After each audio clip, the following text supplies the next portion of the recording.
আসসালামু আলাইকুম প্রিয় শিক্ষার্থীরা, আমি সেই সুলতানা চলে আসলাম নতুন একটি ক্লাস নিয়ে আলোচনা করব।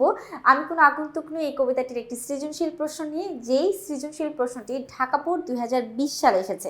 চলো আমরা সুন্দর করে সৃজনশীল প্রশ্নটা পড়ে ফেলি। দেখো এখানে আমি কোনো আগন্তুক নই কবিতায় কোন মাসের উল্লেখ আছে? আমি কোনো আগন্তুক নই কবিতায় কার্তিক মাসের উল্লেখ আছে। শেষ। কদমালী অকাল বার্ধক্যে নত কেন, বুঝিয়ে লেখো। তো আমরা দেখি কদমালী কেন অসময় বৃদ্ধ হয়ে গেছে সেটা আমরা একটু বুঝায় লিখব। এই যে ক নম্বর প্রশ্ন হচ্ছে কোন মাসের কথা বলা হয়েছে, সেটা হচ্ছে কার্তিক মাসের কথা। এটা আমাদের বইয়ের মধ্যে আছে, কার্তিক মাসের কথা। আচ্ছা, কদমালী কেন হচ্ছে অকাল সময়ে হচ্ছে বার্ধক্য হয়ে গেছে? অকাল শব্দের অর্থ হচ্ছে অসময়, বার্ধক্য মানে হচ্ছে বৃদ্ধ। কবি আহসান হাবিব কদমালীকে খুব ভালোভাবে চেনেন। কদমালী তার চিরচেনা স্বজন। আর এই কদমালী অসময়ে বার্ধক্য মানে বৃদ্ধ হয়ে গেছে। মানে আমরা বৃদ্ধ হয়ে নর্মালি 50-এর উপরে গেলে আমরা ধীরে ধীরে বৃদ্ধ হতে থাকি, কিন্তু কদমালী অল্প বয়সে বৃদ্ধ হয়ে গেছে, কারণ তার ঘরে অভাব দারিদ্র্যের কারণে সে অসময়ে বৃদ্ধ হয়ে গেছে। এটা কে? সেটা হচ্ছে কদমালী। আমি কোনো আগন্তুক নই কবিতায় কবি আহসান হাবিব স্বদেশের প্রকৃতি ও মানুষের সাথে তার নারীর বন্ধন ফুটিয়ে তুলেছেন। গ্রামীণ জনপদের প্রতিটি ধূলিকণা ধানকে তার নদীর কিনার কবির অতি পরিচিত। এখানে তিনি কেবল নিঃসর্গকেই নয়, নিঃসর্গ মানে প্রাকৃতিক জিনিসগুলোকেই না, বরং কদমালী ও জমিলার মায়ের মতো সাধারণ শ্রমজীবী মানুষের জীবনকেও মমতায় চিত্রিত করেছেন, মানে তুলে ধরেছেন। বিশেষ করে দারিদ্র্য বিনা চিকিৎসায় জর্জরিত মানে অত্যাচারিত কদমালীর মাধ্যমে কবি এদেশে প্রান্তিক মানে হচ্ছে গরিব দুঃখী বা জনসাধারণ মানুষের সংগ্রাম ও অস্তিত্বকে নিজের পরিচয়ে অবিচ্ছেদ্য অংশ হিসেবে তুলে ধরেছেন। কবি কদমালীকে খুব ভালোবাসেন, তার চিরচেনা স্বজন তিনি, এবং কদমালী অসময়ে বৃদ্ধ হয়ে গেছে অভাব এবং দারিদ্র্যের কারণে, না খেতে খেতে কবি তাকে খুব ভালো করে জানেন, সেই জন্য সে কদমালীর কথা উল্লেখ করেছেন। তো আমরা 2 নম্বরটা শেষ করলাম, 2-এর খ। এবার আসি আমরা গ ঘতে। একটা সৃজনশীলের 4টা প্রশ্ন থাকে, তাহলে আমরা গ ঘ নিয়ে আলোচনা করবো। দেখো গ এবং ঘ। উদ্দীপকের সুমনের ভাবনার সঙ্গে আমি কোনো আগন্তুক নই কবিতার কবি ভাবনায় কোন দিকে সাদৃশ্য রয়েছে ব্যাখ্যা করো। সুমনের সঙ্গে, আচ্ছা আমাদের উদ্দীপকটা ভালো করে আমরা পড়ি। এখানে 2টা ক্যারেক্টার আছে, একটা হচ্ছে সুমন, একটা মামুন। তো কবি জিজ্ঞেস করছে সুমনের সঙ্গে কোন দিকের ভাবনা আছে, সেটা একটু মিলাইতে চাইছে। তো আমরা একটু মিলাই এখানে। সুমন ও মামুন ঢাকায় বসবাস করে। বহু বছর পর সুমন বাড়ি ফিরলে গ্রামের লোকজন উৎসুক মানে খুব আগ্রহ দৃষ্টিতে তার দিকে চেয়ে থাকে। সুমন স্কুল বন্ধু ফরিদকে জড়িয়ে ধরে, খোঁজ খবর নেয়, তার ক্লান্ত চোখের চাহনি দেখে মর্মাহত হয়, বাড়ির আম গাছের টিয়া শালিক দেখে রোমাঞ্চিত হয়। অথচ মামুনের বাড়ি, এই যে মামুন হচ্ছে তার আরেক বন্ধু, অথচ মামুনের বাড়ি ফেরার সময় হয়ে ওঠে না। কল্পনায় সে জন্মস্থানের প্রতি টান অনুভব করলেও শহরে চাকচিক্য কে জীবনের অনুষঙ্গ করে নিয়েছে। তো সুমন আর মামুনের মধ্যে কিন্তু অনেক পার্থক্য। সুমন এবং মামুন দুজনেই পড়ালেখা শেষ করে ঢাকায় বসবাস করে। তো সুমন অনেকদিন পরে গ্রামে ফিরে আসলে সে কিন্তু গ্রামের প্রতি তার একটা আন্তরিক শব্দ, তার বন্ধু ফরিদ তাকে সে জড়িয়ে ধরে, ভালোবাসে। অন্যদিকে মামুন যিনি, সে হচ্ছে মনে করো যে শহরেই গিয়েছেন, কিন্তু সে শহর থেকে আসে না, তার মধ্যে জন্মভূমির কোনো টান নাই।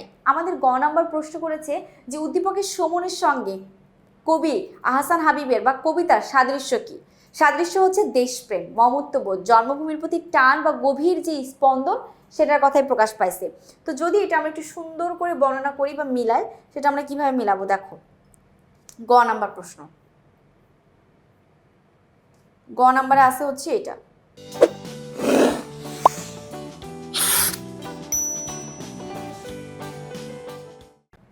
উদ্দীপকের সুমনের ভাবনার সঙ্গে আমি কোনো আগন্তুক নই কবিতার কবি জন্মভূমির প্রতি গভীর টান ও ভালোবাসার দিক থেকে সাদৃশ্য রয়েছে। যেটা বললাম, জন্মভূমির প্রতি গভীর টান এবং ভালোবাসার দিক, সেটা হচ্ছে সুমনের সঙ্গে আর কবির সঙ্গে মিল আছে। আমি কোনো আগন্তুক নই কবিতায় কবি আহসান হাবিব স্বদেশের সঙ্গে তার আজন্ম লালিত অবিচ্ছেদ্য সম্পর্কের কথা ব্যক্ত করেছেন। কবি নিজেকে জনপদের কোনো ক্ষণিকের অতিথি বা বাইরের কেউ মনে করেন না, বরং তিনি এই মাটিরই এক অবিচ্ছেদ্য অংশ। তার অস্তিত্বের প্রতিটি স্তরে জন্মভূমির প্রকৃতি ও মানুষের সান্নিধ্য মিশে আছে। এই নিবিড় একান্ত মাধ্যমেই কবি নিজের আত্মপরিচয় খুঁজে পান এবং দেশের প্রতি তার গভীর দেশপ্রেম ও মমতাবোধ সার্থকভাবে ফুটিয়ে তুলেছেন। উদ্দীপকের জন্মভূমির প্রতি মানুষের সুমনের গভীর ভালোবাসার দিকটি প্রকাশ পেয়েছে, কারণ সে অনেক বছর পর গ্রামে গিয়েও তার পরিচিত পরিবেশে বন্ধুদের সঙ্গে প্রাণীর আবেগে মিশেছে। তার গ্রামের গাছপালা দেখো আরো আছে, তার গ্রামের গাছপালা, পাখি, পরিচিত লোকজন দেখে খুব খুশি হয়েছে। উদ্দীপকের গ্রামের প্রতি গভীর টান এবং ভালোবাসার দিকটি আমি কোনো আগন্তুক নই কবিতায় প্রতিফলিত স্বদেশের প্রতি কবির গভীর ভালোবাসার সঙ্গে সাদৃশ্যপূর্ণ। এই কবিতায় কবি এদেশের প্রকৃত মানুষের সঙ্গে নিজের গভীরের বন্ধনের কথা তুলে ধরেছেন। তিনি কোনো আগন্তুক নই, জন্মভূমির সঙ্গেই তার অস্তিত্বের শেকড় গাথা। উদ্দীপকের সুমনের মধ্যে এই দিকটি অভিন্নভাবে প্রকাশ পেয়েছে। অভিন্ন মানে হচ্ছে কোনো ভিন্নতা নেই। সুমনও কবির মতো জন্মভূমির প্রকৃত নিজের চিরচেনা গ্রামের মাঝে নিজের অস্তিত্ব খুঁজে পেয়েছে। তো আমাদের গ নম্বর প্রশ্ন হচ্ছে, সুমন যেমন তার চিরচিত জগৎকে খুবই ভালোবাসে, অনেক বছর পর সে গ্রামে ফিরে গিয়েও সব কিছু সে খবর নিয়েছে, নদী নালা, গাছপালা, পাখি যা কিছু আছে তার মনের আন্তরিকভাবে জড়িত আছে। অন্যদিকে আমাদের কবিতার মধ্যে কবি হাসান হাবিব, সেও কিন্তু তার জন্মভূমিকে মারাত্মক ভালোবাসেন। জন্মভূমির টানে সে বলতে চেয়েছে, সে ফিরে যেতে চেয়েছেন, বহু বছর পর ফিরে আসলো, তাকে সবাই চিনবে। এছাড়া তিনি অপরিচিত কোনো মানুষ নয়, আগন্তুক কোনো মানুষ নয়, সেগুলা কিন্তু তিনি প্রকাশ করেছেন বা বলেছেন। আচ্ছা, তো আমরা সুমনের সঙ্গে আমাদের কবিতার কি মিল আছে সেটা আমরা পাইলাম। এবার আমরা ঘ নাম্বারটা আলোচনা করব। ঘয়ে কি আছে দেখো। ঘ নাম্বার আছে যেটা, উদ্দীপকের মামুন জন্মস্থানের প্রতি টান অনুভব করলো, আমি কোনো আগন্তুক নই কবিতার কবি ভাবনার সম্পূর্ণ প্রতিনিধিত্ব করে কি? মতামত দাও। কি বলেছে? মামুন জন্মস্থানের প্রতি গভীর টান অনুভব করলো। মামুন তার জন্মস্থানের প্রতি গভীর টান অনুভব করে, কিন্তু আমাদের পুরো মূল ভাবনার সঙ্গে কিন্তু তার মিল নাই। কবি যেমন তার চেনা জানা জগৎ ছেড়ে ফিরে যেতেই চায় না, অন্য কোথাও যেতে চায় না। সাত্ত্বিক নিয়মে বলো, বাস্তবিক নিয়মে বলো, সে তার জন্মভূমিতেই থাকতে চায়। কিন্তু মামুন তার জন্মভূমিকে মনে করলো সে কিন্তু ফিরে আসে না, শহরের চাকচিক্যময় জগৎকে সে আঁকড়ে ধরে আছে। তো আমরা কি বলতে পারি? উদ্দীপকের মামুনের জন্মস্থানের প্রতি যে টান, সেটা আমাদের সম্পূর্ণ গল্পের মধ্যে সম্পূর্ণ বা পুরোপুরিভাবে প্রতিনিধিত্ব করে না।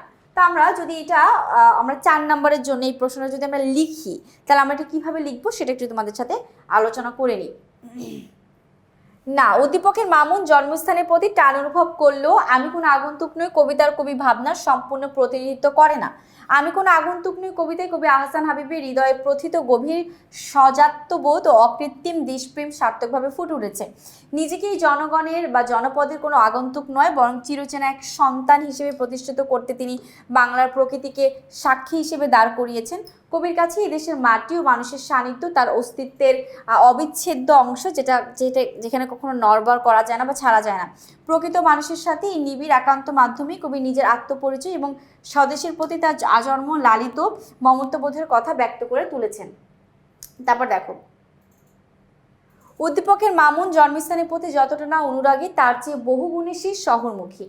সে শহরের পরিবেশে নিজেকে মানিয়ে নিয়েছে। কল্পনায় জন্মভূমির প্রতি তার যে টান, তা প্রকৃত অনুভূতি নয়, কারণ শহরের চাকচিক্যকে সে জীবনের অনুষঙ্গ করে নিয়েছে। আমি কোনো আগন্তুক নই কবিতায় কবি জন্মভূমির সঙ্গে তার গভীর সম্পর্কের দিকটি পুরোপুরিভাবে তুলে ধরেছেন। কবি মনে করেন এদেশের শ্যামল প্রকৃতি তার জীবনের সঙ্গে এক সূত্রে গাথা, আর তাই তিনি নিজের কথা বলতে গিয়ে তার চিরচেনা স্বজনদের কথা বলেছেন। উদ্দীপকের মামুনের মধ্যে এই আত্মিক অনুভূতির প্রতিফলন ঘটেনি, যেটা আমরা মামুনের মধ্যে পাইনি, যেটা আমাদের কবির মধ্যে আমরা পেয়েছিলাম। এরপরে দেখি, কল্পনার জন্মভূমির প্রতি টান অনুভব করলো, বাস্তবে প্রকৃতি, পরিবেশ এবং সাধারণ মানুষের প্রতি কোনো টান সে লক্ষ্য করা যায় না। অন্যদিকে আমি কোনো আগন্তুক নই কবিতায় কবি গ্রামীণ জনপদের সঙ্গেই জীবনের বন্ধন অনুভব করেছেন, জন্মভূমিকে আপন সত্ত্বে অনুভব করেছেন। এখানে কবি যেভাবে প্রকৃতির সঙ্গে একাত্মতা মামুন তা নয়, তাই বলা যায় যে উদ্দীপকে মামুন জন্মস্থানের প্রতি টান অনুভব করলো আলোচ্য কবিতার কবি ভাবনার সম্পূর্ণ প্রতিনিধিত্ব করে না। আচ্ছা, তো আমরা ঢাকা বোর্ড 2020 সালে আসা যে সৃজনশীল প্রশ্নটা নিয়ে এই মুহূর্তে আলোচনা করলাম, সেখানে মূলত মামুন এবং সুমন নামে দুই বন্ধুর কথা আলোচনা করা আছে। যেখানে সুমন একেবারে কবি আহসান হাবিবের মতো, যে কিনা হচ্ছে দুইজনকে মানে কবিতার মধ্যে হচ্ছে তারা তার জন্মভূমিকে ভালোবাসে, মাতৃভূমিকে ভালোবাসে, এছাড়া এখানেই থাকতে চায়, গভীরভাবে অনুভব করে। কিন্তু অন্যদিকে মামুন চরিত্রটির মধ্যে আমরা পেয়েছি সে জন্মভূমিকে ভালোবাসলেও কিন্তু কবিতার সঙ্গে তার সম্পূর্ণ কোনো মিল নাই। অর্থাৎ আমাদের দুইজনের কবি আহসান হাবিবের সঙ্গে আমাদের মামুন চরিত্রটি, সেটার সম্পূর্ণ ভিন্নতা আছে। খুবই সহজ এবং ছোট করে আমরা গল্পটি পড়ে ফেললাম, সৃজনশীলটা পড়ে ফেললাম। আশা করছি সকলে বুঝতে পেরেছ।